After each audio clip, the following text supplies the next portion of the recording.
acknowledge my incredible mentors and co-authors from Ducks Unlimited and UND. So for birds, nesting success is an important component in productivity. And when I say nesting success, I'm referring to the percent of nests that hatch at least one egg. And nesting behaviors, such as the time a bird spends on the nest, are thought to impact the success of a nest. As a result, nesting behavior has been shaped by the evolutionary pressures of limiting the risk of predation while reaching the needs of the hen and her nest. So for ducks, eggs need a consistent temperature for roughly 25 days to successfully hatch. However, the hen still needs to eat and take care of herself while maintaining those optimal conditions for embryonic development. So this results in the hen making choices we call nesting behavior. Nesting behavior should increase hen survival, contribute to reproductive output, and therefore optimize fitness. And it sounds easy enough, but many factors come into play during this process. So those include weather, like drought, heavy rainfall, a lot of heat, limited habitat due to landscape alterations, human activities, and those natural predators that are on the landscape. So we thought it would be beneficial to study these nesting behaviors. To address parental investment questions, we looked at which times throughout the day hens were leaving their nests, how many times a day they were leaving, and for how long they were leaving for. To test our hypothesis that increased nest attentiveness will increase nest success, we calculated incubation constancy, which is just a fancy way of saying the percent of time spent on nests in a 24-hour period, like Tanner said.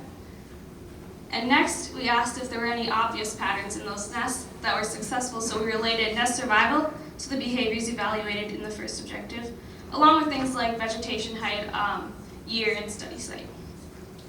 So lastly, we used our cameras to identify nest predators and more accurately document those nest failures. So to answer questions about nesting behavior, we chose to study the mallard.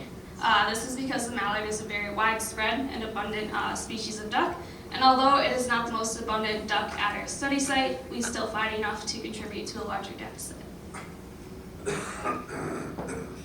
So our field work was done in Sheridan County of North Dakota on Ducks Unlimited Coteau Ranch and the Nature Conservancy's Davis Ranch. The Coteau Ranch is a little bit more than 3,000 acres of mixed grass prairie with many smaller wetlands scattered throughout.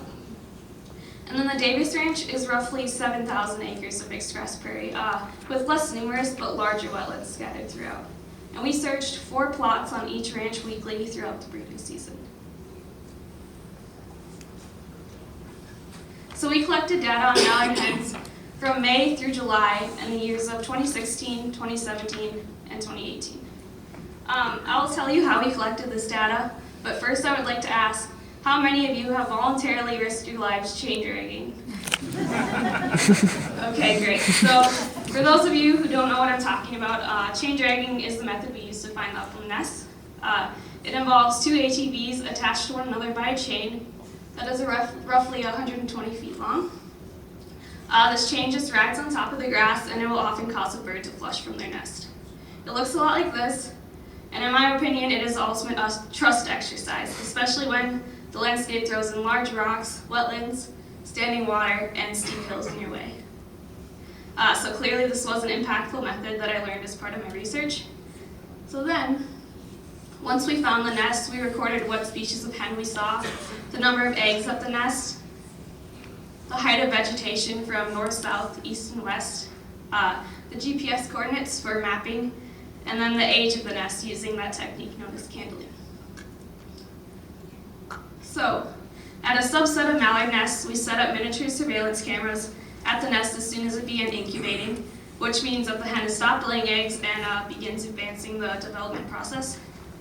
And then when setting up the cameras, we ran a cord from the camera in the physical nest to a battery and battery box around 25 meters away. We used something called a tote vision, which is just a LCD screen like a TV, to monitor the nest at the battery box instead of at the physical nest to avoid disturbing the hen when we had to recheck the nest. And that was every 3 to 4 days to change batteries and SD cards.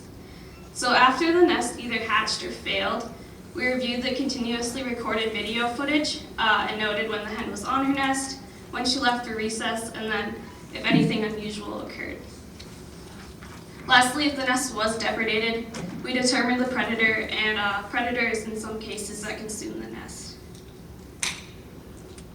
So to address questions on hen behavior and parental investment, we calculated summary statistics on the timing of recesses, the number of daily recesses taken, and the average duration of a recess. To evaluate incubation constancy, we used a mixed model in SAS, and to see if any factors had an influence on that, along with the number and duration of recess events. The factors we used included years, study site, and vegetation height. We also modeled individual nest ID as a random effect, since we had multiple observations on each bird. So then, to study the factors influencing nesting success, we used program MARC to estimate daily nest survival relative to vegetation height, incubation constancy, number of recesses, year, and study area. And finally, to analyze our data on predators, we used summary statistics and represented those in a graph. All right, so what did we find? Over the 3 years, we located 117 mallard nests, and then over those 3 years, the apparent nest success was 9.4%. And of those nests we found, we monitored 46 with cameras. And the camera nest had a slightly higher apparent nest success, we think because several of the nests were further into incubation when we deployed the cameras, therefore making them more likely to succeed. Okay, so then this graph just represents the most frequent times of day mallards were taking recesses, with the number of recesses on the y-axis and then the time of day on the x-axis. This graph tells us that most recesses were occurring in the morning, which we classify as 5 a.m. to 10:59 a.m., and then in the evening, which we classify as 5 p.m. to 10:59 p.m. And then you can just see there's a noticeable lull in the afternoon, which we classify as 11 a.m. to 4:59 p.m. So then these two graphs just summarize the number of daily recesses taken by mallards and the average duration of a single recess. We found that mallards took between 1 and 2 recesses every day, and each recess was between 140 and 150 minutes long in duration. So we found that year was the only significant predictor on both incubation constancy and the number of daily recesses taken. None of the factors we explored influenced recess duration. In an attempt to find any patterns in successful nests, we found that the best model for describing daily nest survival used vegetation height. The next best model used incubation constancy. And lastly, we found that badgers depredated 40 to 60% of our cambered mallard nests over the 3 years. And we didn't find any skunks, but we found raccoons, coyotes, and then even a white-tailed deer depredating our mallard nests. So what can we take away from our results? First, mallards are taking most of their recesses in the morning and evening, which evidently corresponds to the times a lot of our nest predators are active. And then thanks to a similar study done on blue-winged teal with our project, we have learned that mallards are taking recesses at similar times as blue-winged teal, but mallards are taking less recesses, a 1.6 compared to the blue-winged teal's 2.6 number of daily recesses. And then as a consequence, mallard recesses are on average 40 to 50 minutes longer than a blue-winged teal. These findings may be related to the mallard's larger body size, but we have no further conclusions. And then our predictions that both higher vegetation heights and a greater amount of time spent on the nest would increase nest survival and success were not supported by our data. We may be finding that decreased vegetation heights are correlated with higher daily nest survival because mallards already have such a low survival rate compared to other ducks that nest later in the season. So vegetation differences might be more pronounced then.